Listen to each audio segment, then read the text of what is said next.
you very much, everyone. Now, this is my first time with one of these mics, so I hope I'm not too loud. And please, somebody say something if it's not right. Thank you very much for the invitation and the opportunity to come here and present to you today. I'm not normally the person who does the presentations in our organisation. It's usually left our Managing Director, Peter Gash. He's very passionate, and those of you who have seen him present will know how good and dynamic he really is. So I have very big shoes to fill today. Now, last year, Peter was actually asked to do a presentation on digital marketing strategy, which generated some really interesting discussions within the management team. Peter gets asked to speak at a lot of industry and aviation forums. He's regarded as a leader in ecotourism and sustainable business practices, but we don't even have a digital media strategy. I actually tried to talk him out of going, but if any of you know Peter, you'll know that he's very passionate, very determined, so if you tell him that he can't do something or he shouldn't do something, he's going to find a way to do it. Like building a hybrid solar power station on Lady Elliot Island, or getting internet on a very remote and isolated island.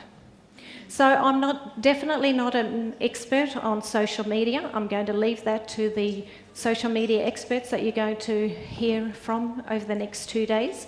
But I'm going to tell you a little bit about what we have learnt along the way.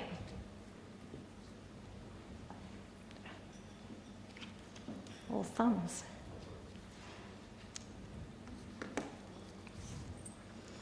Now, firstly, let me give you a little bit of background information about our organisation. Apologies to anybody who's already familiar with the Lady Elliot story. Lady Elliot Island is a coral cay located at the southern tip of the Great Barrier Reef. So we are part of the reef. You can see all around, this is all reef. So it's pretty spectacular for snorkelling, diving and reef walking out the front here. Now, Ben Southall from the UK may have won the best job in the world as caretaker of the Great Barrier Reef, but many people say that we have the best job in the world. And you can see why a lot of people say that. It's a pretty amazing destination. Now, Lady Elliot Island is situated 80 kilometres northeast of Bundaberg. Now I can use one of these little things. So you've got Bundaberg here, and then you've got Lady Elliot on the very southern tip of the Great Barrier Reef, and then of course the reef stretches all the way up to the top. Now, it's regarded as one of the best snorkelling and diving destinations on the Great Barrier Reef. Once again, you can see the pictures. The water clarity is amazing. Snorkelling and diving is fantastic.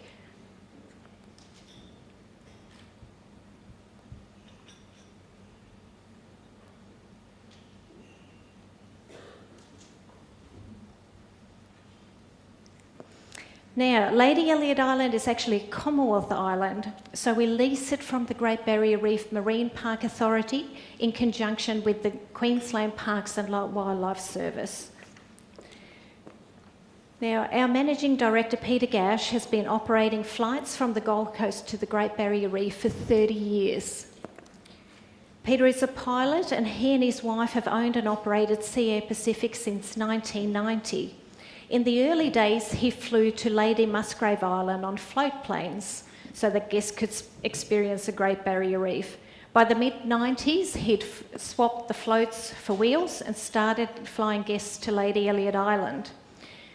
Now, as you can see, this comes in very handy, there is a runway in the middle of the island there, so it basically cuts the island in two.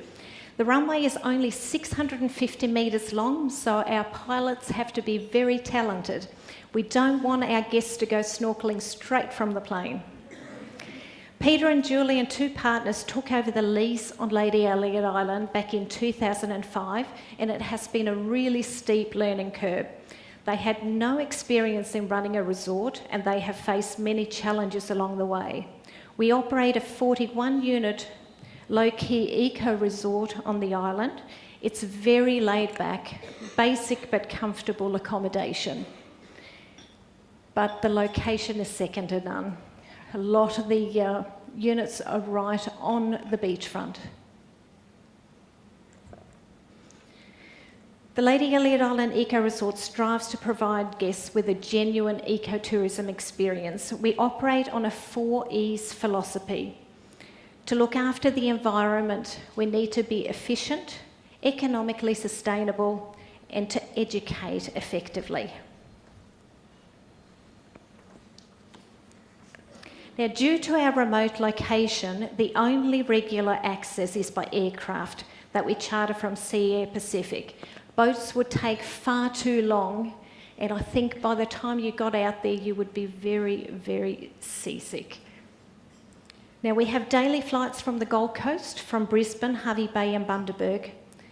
And being so remote, we have to be self-sufficient in many ways out on the island. We have built a hybrid solar power station, and we get 70% of our power from the sun. We treat all our own wastewater and irrigate the airstrip. We also desalinate the seawater, which converts it to fresh water for drinking. The fuel, gas and bulky supplies come from Gladstone by barge every 3 to 4 months. Now, we have to rely on extremely high tides for the barge to be able to get in, so it doesn't cause any damage to the corals. So this is when they were delivering the wastewater treatment plant in 2012. So it's a very big job when we get big things like that to the island. All of the meat, food, seafood, fresh fruit, vegetables and other food items come over by aircraft. All the food waste is composted on the island. Solid waste material goes back to the mainland for processing, and we send all the linen back to the mainland for laundering. Now, Lady Elliot Island Eco Resort is a small family-owned organisation. It's a geographically dispersed organisation with our head office on the Gold Coast, which is where I work. We also have an admin office in Hervey Bay, and of course the resort is on Lady Elliot Island. As you can imagine, communication is always a challenge across such an organisation. Not to mention that having a reliable phone and internet service on a remote island is not an easy feat. You can't just give Telstra a call and ask them to connect the phone or the internet. We rely on a satellite service for both telephone and internet, and they're subject to weather conditions and prevailing winds. In the early days, the satellite connection was slow, unreliable, and very expensive. Now, after speaking to Sarah last night, I thought I'd better put these slides into my presentation. This is how they first managed to get internet to the staff accommodation out on the island. As I said before, once Peter decides he wants to do something, he makes it happen, and he wanted to give the staff internet access. They were able to fit a 3G internet system on a water tower. Pretty amazing that they actually got it to work. Now, over the years, we've managed to get a more reliable service, which is faster and a lot less expensive. Having said that, it's definitely not foolproof. Only last month, they were without internet for 2 weeks on the island. Now, in this day and age, I get frustrated if I'm without internet for 1 hour, so I can't imagine how they cope for 2 weeks. When we finally managed to get a technician out to the island, we discovered that the problem was a loose cable on the satellite dish. Could have been very easily fixed.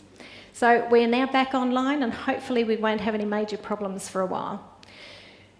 Being a small organisation, we only have a small marketing department with a very limited budget. We have 2 full-time marketing staff, a marketing manager and a marketing executive, and a sales rep based in Hervey Bay. Needless to say, they're kept very busy. We don't have a dedicated digital marketing or social media person, so it's very much a team effort. Now, last year we decided it was time for a new website. The old site wasn't friendly. It wasn't mobile phone or tablet compatible. We used a big chunk of our marketing budget on a new website which looks great. It's user-friendly, it's a great resource tool, it's mobile and tablet compatible, but most importantly, it portrays the island the way it really is. I think a lot of websites fall into the trap of overselling a destination, and our old website had examples of photos of services that we really didn't provide.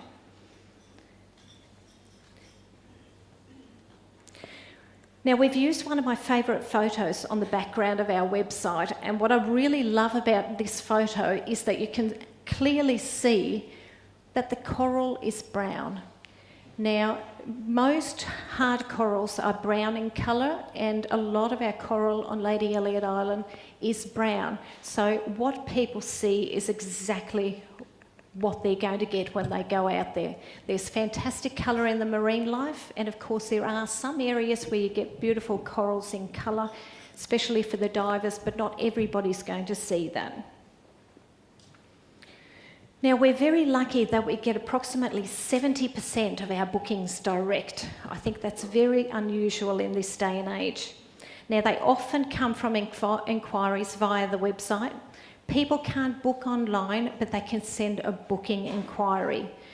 Due to the complex nature of our business, with the accommodation and the flights that have to be booked at the same time as the accommodation, we can't use online booking agents or booking engines. It's very much a manual process, and we can't automatically confirm availability of flights and accommodation. Our girls in the res office have a very manual system where things change every single day. We don't have set planes that are departing from each destination. We have different size planes, and of course we're not going to send a big plane that seats 14 people if we've only got 3 people going on that particular day. So then we'll use a smaller aircraft. So every hour things can change as to which aircraft we're going to be sending and how many seats we have left to sell on any particular day. Having said that, we've also spent many years trying to find a reservation system that can manage our complex structure, but we couldn't find one. Eventually we had to find somebody to create one. It's been 5 years in the making, and it's still not perfect. Now, I'm sure you all know that media is a wonderful marketing tool for any organisation, particularly smaller organisations with a limited marketing budget like ours. It's a never-ending challenge to get the word out there, and we often get told by people that they have never ever heard of us. Now, in this day and age, it's so important to embrace social media. It really is free advertising to a global audience. There is a lot of helpful information out there, and I'm sure we'll all walk away with lots of invaluable hints and tips after this symposium. But there's no hard and fast rules in social media. It will keep evolving, it'll keep changing, we'll keep learning and adapting. Of course, there are many guidelines that can help, but the best way to learn is by trial and error. Find out what works and what doesn't. We're pretty active on Facebook, Instagram, and Tripadvisor. The island team usually manage our Facebook page, and sometimes we do it from the Gold Coast.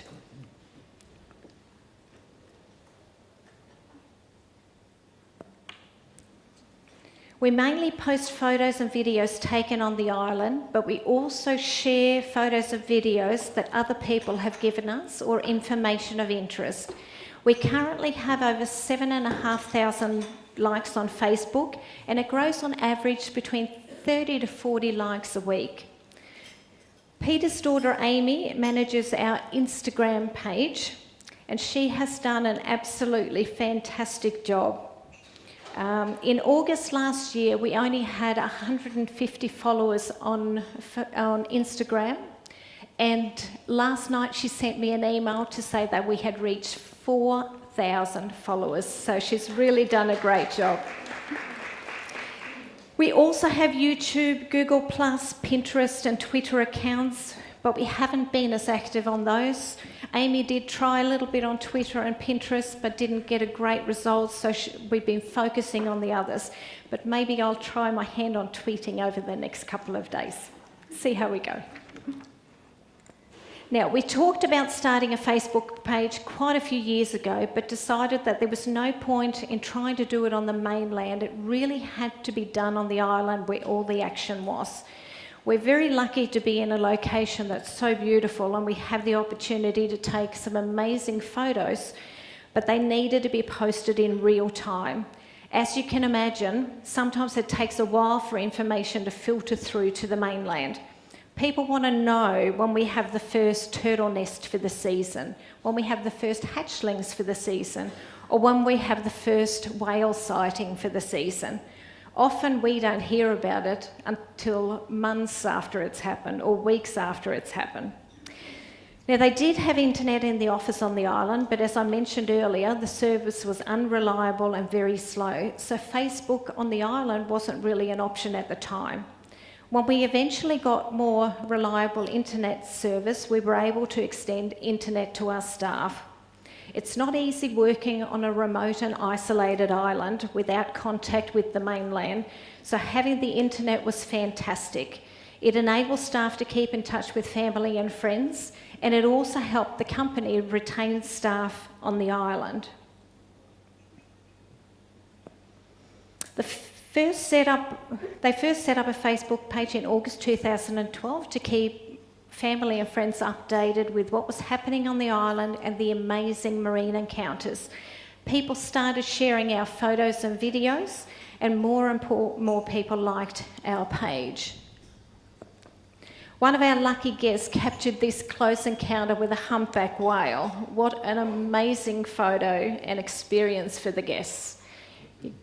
I mean, they say, call Hervey Bay the whale watching capital of the world, which it is, it's amazing. But we are getting more and more whales on Lady Elliot Island. I think the humpback population on the east coast of Australia is growing by about 10% every year, which is fantastic news. Now, this photo got 180 likes, 11 comments and 21 shares, which is pretty good for a small Facebook page. Now, sometimes we post something a little bit unusual, like the penguin photo on April Fool's Day. This photo tricked a lot of people before they realised it was an April Fool's prank. It was a lot of fun reading all the comments. It was liked by 390 people and shared by 34 people. You can see the spikes in likes on the 1st of April. And as you all probably know, you can get some great statistics about your Facebook page and your post by having a look at the Facebook insights on the top of your page. Now, what we have learned is that it's very important to embrace relationships, partnerships and loyal supporters. The previous speakers have already spoken about relationships. We're very lucky to have fantastic support from Tourism Australia, Tourism Queensland and our regional tourism organisations, but also from other industry bodies and individuals who have all now become unpaid members of our marketing team.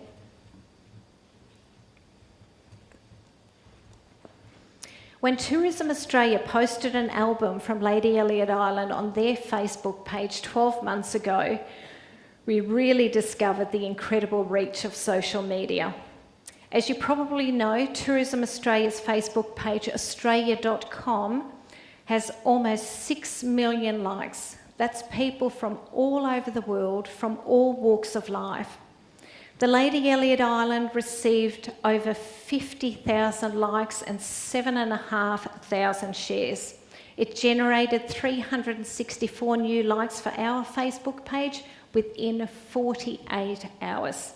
We could never reach that amount of people on our own, and the best thing is it didn't cost us a cent. Tourism Australia sent us a quick email to let us know that they'd posted the album and asked us to keep an eye on the comments to see if any required a response. So then we just take the time and sit there and scroll through the comments, and if anybody asks a question that needs to be answered, then we just post a quick reply. Can you imagine how many people were wondering where this little island was and how they could get there? It was quite phenomenal. I sent them a quick email to thank them for posting the photo, and they asked us to send any other photos that we had that were really special, and they would try to post them. So over time, I've sent them some great photos, and they've shared them on both Facebook and Instagram, and each time we see an instant spike in likes or followers. They recently shared a grumpy turtle photo and received over 80,000 likes and 9,000 shares. Only this weekend just gone, they shared another album from Lady Elliot Island with some brilliant photos taken by Colin Davis Photography, and this album generated over 85,000 likes, 9,000 shares, and we received 400 new likes for our Facebook page. So it really is amazing. Now, is it too early for an X-rated photo?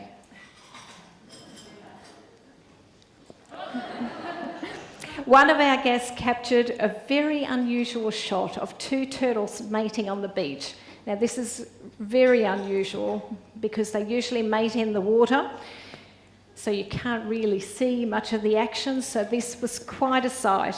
I sent the photo to Tourism Australia. They posted it on Facebook, and it was liked by 40,000 people and shared 6,000 times. It also generated some very interesting and funny comments about turtle porn, but I'm not going to go there.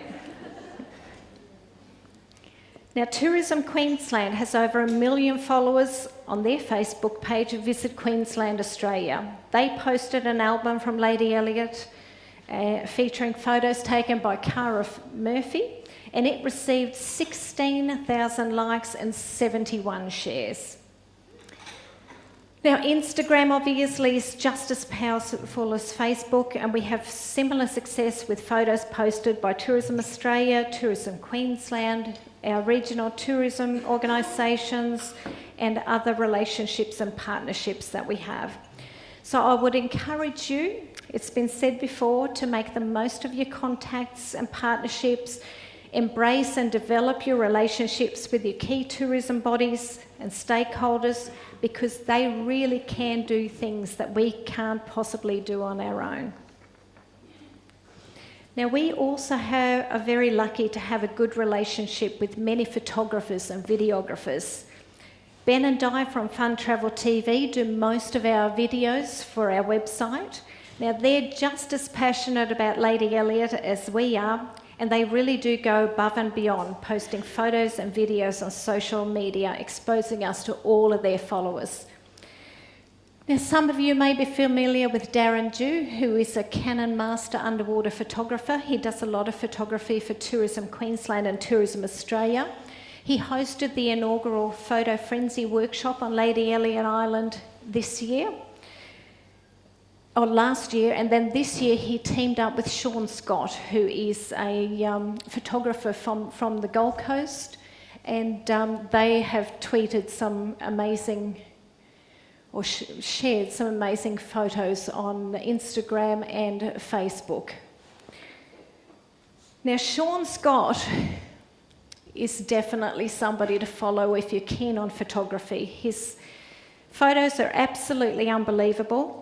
He has over 80,000 likes on his Facebook and heaps of followers on Instagram. Now, in this day and age, it can't be easy to be a photographer, but Sean is definitely somebody who seems to be very successful at running a social media business. He posts amazing photos on Facebook, engaging by the comments and likes that he gets. He then puts those photos on canvases that he sells via Facebook. He also has a small studio on the Gold Coast, but I really think that online is where his business is at. Now, last year, Sean Scott posted an album on his Facebook page, and it attracted 1,600 likes and 80 shares, so it really is quite amazing. Now, Tripadvisor.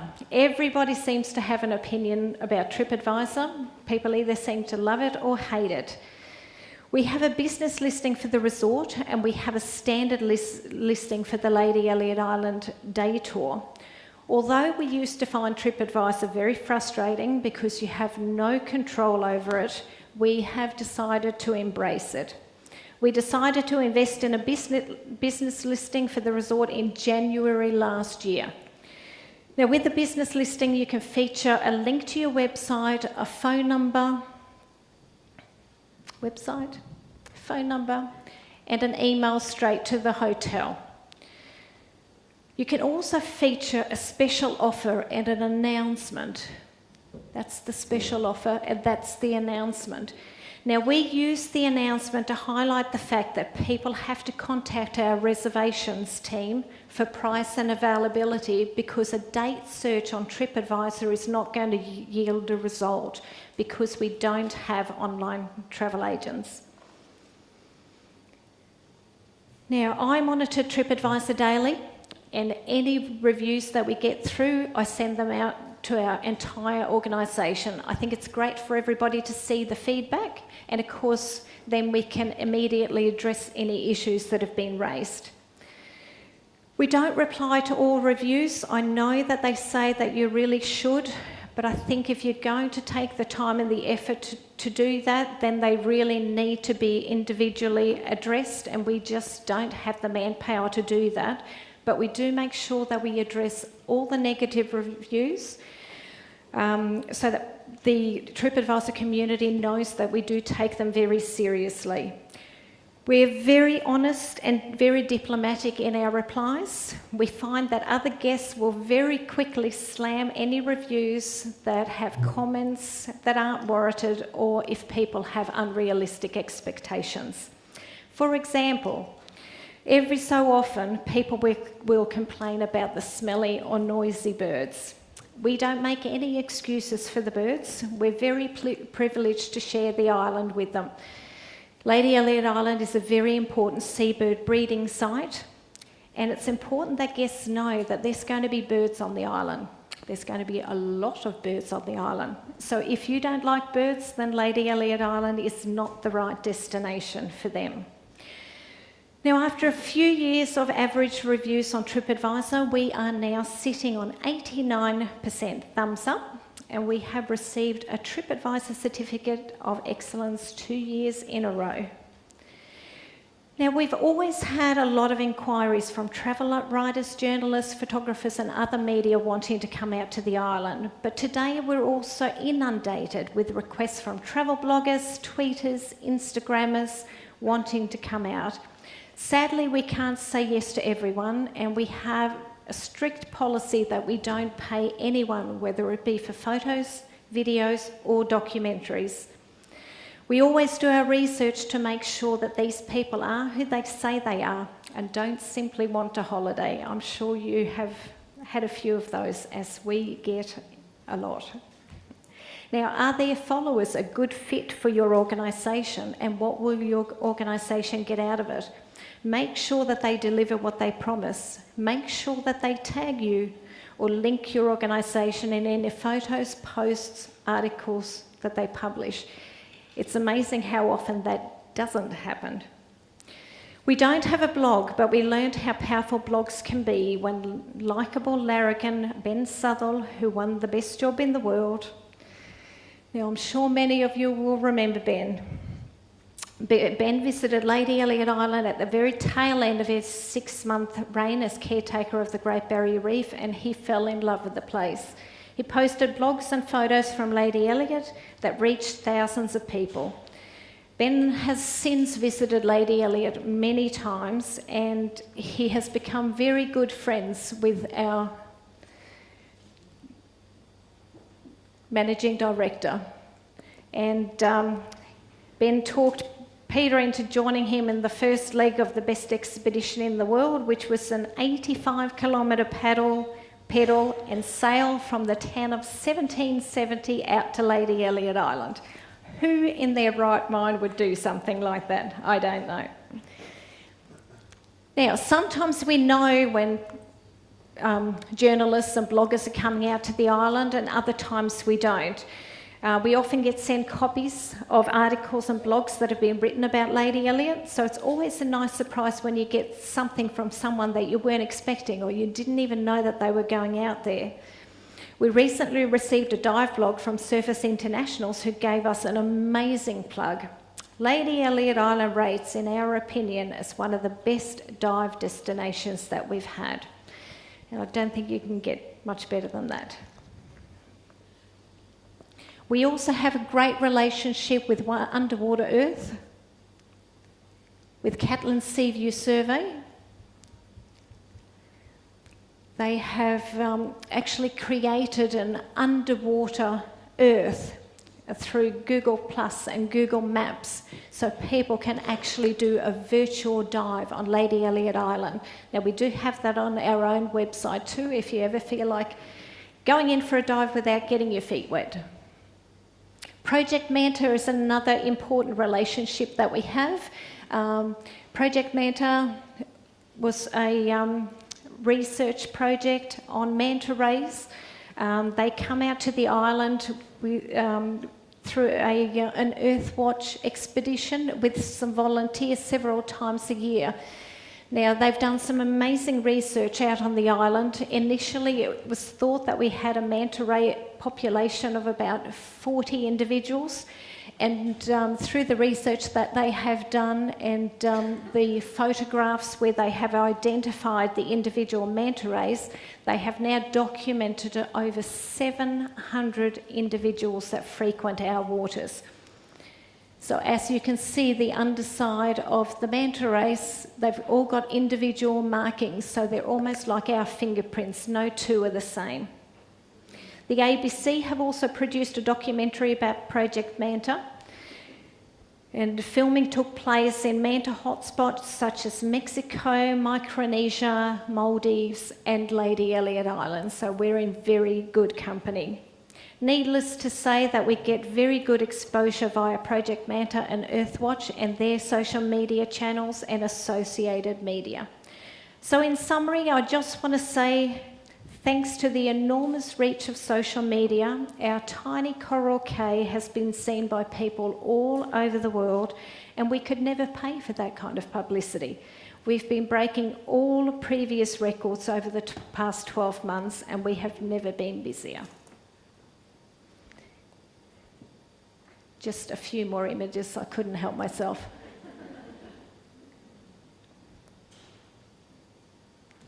They are quite amazing, these beautiful ladies, when they come up to nest on the island. It can be quite a struggle digging a nest with all the broken coral.